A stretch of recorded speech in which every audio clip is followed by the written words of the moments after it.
आपके mummy papa या भाई बहन या दादा दादी रखे होंगे। तो क्या हमने कभी ऐसा सोचा कि भारत का नाम भारत ही क्यों पड़ा? वो भारत जिसका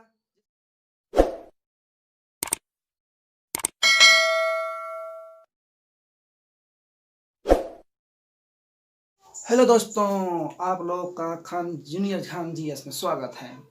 दोस्तों, आज मैं टॉपिक लेकर आया हूँ कि अब की बार लुसेंट फाड़। जी हाँ दोस्तों, आपने सही सुना, अब की बार लुसेंट फाड़। दोस्तों, क्या खास होने वाला है इस वीडियो में, आप इस वीडियो को एंड तक जरूर देखते रहिए। और आप अगर हमारे चैनल पर नए आए हैं तो सब्सक्राइब जरूर करिए और वीडियो को लाइक करना ना भूलें। तो चलिए दोस्तों, आज का वीडियो शुरू करते हैं। दोस्तों,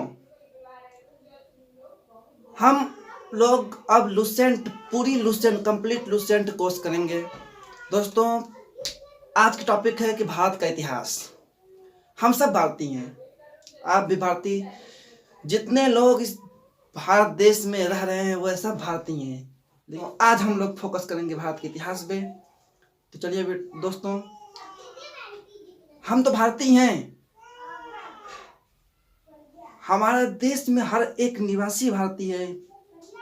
दोस्तों, यूँ तो सबका नाम है, देश का नाम है, आपका नाम है, आपका नाम शायद मोनू हो, सोनू हो, कुछ भी हो।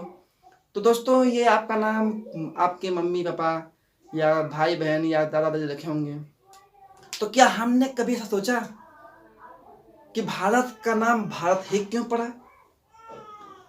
वो भारत जिसकी संस्कृति का पूरे विश्व में डंका बजता है। वो भारत जिसने स्वामी विवेकानंद जैसे महान हस्ती को पैदा किया या इस जमीन से पैदा किया। जी हाँ, भारत का नाम भारत ही क्यों पड़ा और किसने दिया भारत का नाम भारत? तो सुनिए, भारत का नाम यहाँ के राजा दुष्यंत के बेटे भरत के नाम पे भारत पड़ा। हाँ हाँ, आपने सही सुना, राजा दुष्यंत का बेटा जो भरत था, जिसने शेरों के दांत गिन दिए, उसके नाम पे ये नाम भारत पड़ा। अब किसने रखा? जिससे भाई, हर चीज का नाम रखने के लिए कोई व्यक्ति, कोई समूह, कोई वर्ग तो होगा।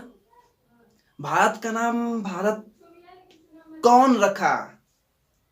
यह आपके माइंड में सवाल चलता होगा। चलिए इस क्वेश्चन को, आपके इस डाउट को हम अभी क्लियर करते हैं। भारत का नाम भारत हमारे ऋग्वेद में, पुराणों में भारत का नाम भारत है, पुराणों ने दिया। जो प्राचीन भारत के ब्राह्मणों ने दिया भारत का नाम भारत। जी हाँ, भारत का नाम भारत पुराणों ने दिया, प्राचीन ब्राह्मणों ने दिया भारत का नाम भारत। तो यूं तो कहें, हमारे देश का नाम भारत, जो हमारा देश है, इसका सिर्फ एक नाम नहीं है, इसका लगभग इंडिया, हिंदुस्तान, भारत, आर्यावर्त है। दोस्तों, क्वेश्चन ये बनता है कि इंडिया इंडिया नाम भारत का किसने दिया? तो चलिए हम आपको बताते हैं कि इंडिया भारत का नाम यूनानियों ने दिया, और जो हिंदुस्तान लक़ब है, इसे अरबी मुल्क के मुसलमानों ने दिया। जो अरब से व्यापार करने के लिए इंडिया आए थे, भारत आए थे, उन्होंने भारत का नाम हिंदुस्तान रखा। जी हाँ जी दोस्तों, भारत का नाम, मैं एक बार फिर रिपीट करता हूँ कि भारत का नाम प्राचीन ब्राह्मणों ने उपनिषदों में भारत का नाम भारत रखा, और भारत का नाम इंडिया यूनानियों ने रखा। यूनानियों ने इसे एक ऐसा लक़ब दिया इंडिया, और हमारे अरबी मुसलमानों ने, जो अरब से इंडिया व्यापार करने के लिए आए थे, उन्होंने भारत का नाम हिंदुस्तान रखा। तो दोस्तों, यूँ तो सबका एक इतिहास होता है, तो भारत का भी कुछ इतिहास होगा। तो चलिए दोस्तों, हम लोग भारत का इतिहास शुरू करते हैं। दोस्तों, भारत का इतिहास को 3 खंडों में विभाजित करते हैं। पहला खंड आपका है प्रौद्योगिक, जो पहला खंड आपका है वो प्राचीन भारत, प्राचीन भारत। दूसरा आपका है मध्यकालीन भारत।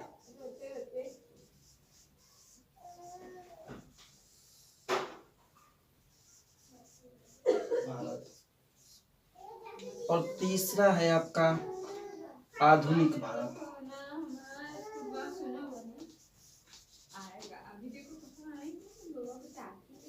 दोस्तों ये उस समय की बात है, प्राचीन भारत, जब हमारे देश में ब्राह्मण, समझ लीजिए कि ब्राह्मण ही राज करते थे। जब हमारे देश में ये सिर्फ सनातन धर्म था, हिंदू मुस्लिम सिख ईसाई जैन कोई धर्म नहीं था, सिर्फ और सिर्फ हमारे देश में सनातन धर्म था। और उस समय की धार्मिक किताबें जो थी वेद थी, गीता, रामायण, कुरान, गीतांजलि और ये आपका जो बाइबिल, ये सब कोई किताबें न थी, सिर्फ और सिर्फ वेद थी। वेद दोस्तों, वेद जो थी, वेद तो एक ही थी। ये चल नहीं रहा है, मैं बदल रहा हूं मार्कर। दोस्तों वेद एक वेद थी।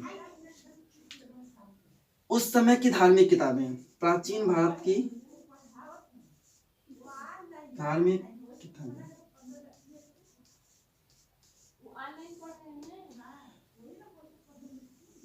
उसमें 4 किताबें थी। वेद को धार्मिक किताबों, जो धार्मिक किताब थी उस समय की वेद थी। वेद को दोस्तों ऋषि जो वेद व्यास थे, ऋषि वेद व्यास,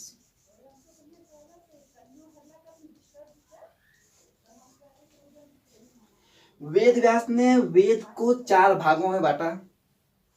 जी हाँ, 4 भागों में बांटा। जो पहला आपका वेद है वो ऋग्वेद, दूसरा वेद आपका है यजुर्वेद,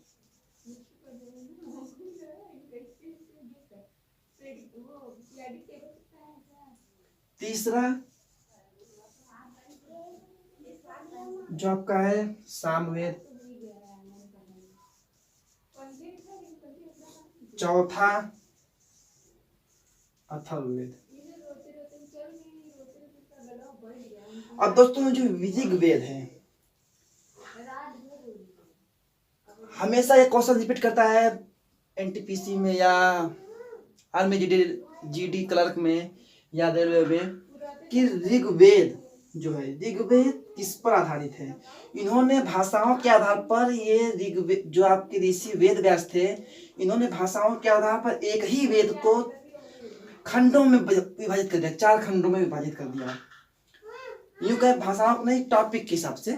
जिससे ये ऋग्वेद में आपका ऋचाएं होती हैं, मंत्र होते हैं, ऋचाओं का वेद होता है ये, इसमें ऋग्वेद कहते हैं। यजुर्वेद जो आपका ये गद्य और पद्य, गाने बजाने के लिए होता है यजुर्वेद। और आपका जो ये सामवेद शायद मंत्र उंत्र के लिए होता है, इनके बारे में हमको नहीं पता। तो टॉपिक में इस पर कल चर्चा कर दूंगा, थोड़ा इसमें मैं भूल रहा हूँ। जो ये आपका अथर्ववेद है जी, अभी मैं देख को बता रहा हूँ कि ये जो आपका ऋग्वेद है, ये सामवेद, सामवेद आपका, हाँ, ये गाना बजाने के लिए होता है सामवेद। ये आपका,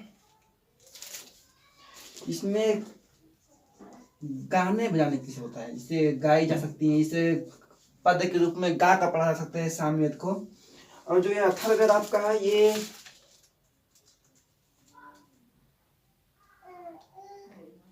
इसमें इसे बीमारियों की, बड़े बड़े बीमारियों की जो मंत्र होती हैं उसको इस्तेमाल किया जाता है। ये बीमारियों, बड़े बड़े रोगों के, रोगों में इस्तेमाल होता है। दोस्तों कभी आपसे क्वेश्चन ये पूछा जा सकता है कि ऋग्वेद, या क्वेश्चन ये आ जाए कि पहला वेद। हाँ, ये सुन लीजिए कि उस समय सिर्फ वेदों का जमाना था। उस समय कुरान या बाइबिल, अपने इंडिया में बाइबल, कुरान, ये गीतांजलि, गीता, रामायण, महाभारत, ये सब कुछ नहीं था। उस समय सिर्फ वेदों का दौर था। तो पहला वेद, एक क्वेश्चन बनता है कि पहला वेद कौन सा है। तो पहला वेद आपका ऋग्वेद है, ऋग्वेद। और अंतिम वेद आपका है, अंतिम वेद अथर्ववेद। पहला ऋग्वेद और अंतिम अथर्ववेद। जी दोस्तों, अब उस समय, उसके बाद धीरे धीरे लोग सुधरते गए,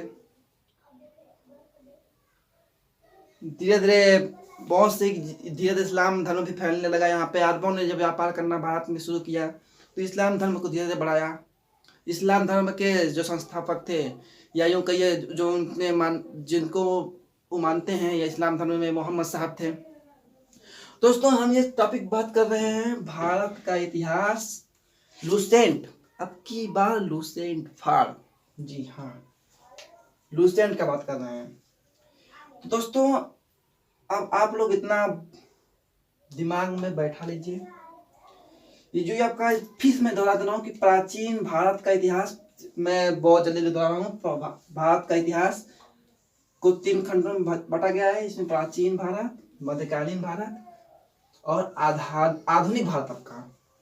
इसमें सबसे महत्वपूर्ण जो टॉपिक होता है, इससे तो क्वेश्चन कम बनता है, लेकिन मध्यकालीन भारत से, जिस समय मुसलमानों का दौर था, अकबर, बाबर, ये जो सब थे ना, ये शेरशाह, ये सब मध्यकालीन भारत में थे। इससे बहुत अधिक टॉपिक से क्वेश्चन बनते हैं। तो दोस्तों, आज के लिए बस इतना ही। मिलेंगे अगले वीडियो में, तब तक के लिए